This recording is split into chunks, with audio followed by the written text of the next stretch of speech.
Yaxşı ki, bu peşədə varsan və peşədə birincilərdənsən. Doğrudan da ki, uşağıma, övladıma vaxt sərf elədim və heç bir iş məncə onu doldurmazdı, o boşluğu doldurmazdı. Ondan önəmli deyildi.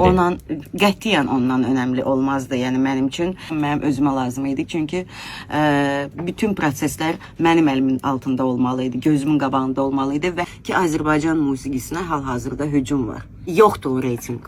O sözü ümumiyyətlə mənim yanımda işlətməyin yəni. Çünki o yalan və boş söhbətdir.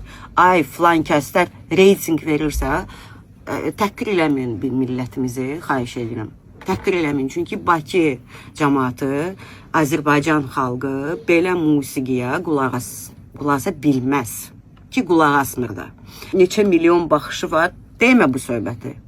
O milyonlar, nə bilim, $1000 müqaviləsindədir, yəni nəticəsindədir, 2000, 5000 dolların. Yəni bu mənim musiqim musiqidir. Sənin məhsulun bizim kimi musiqiçilərə, Azərbaycan musiqisinə bir zərbədir və xələldir. Çox tez özünə gedirlər. Amma sənət yoxdur ortada.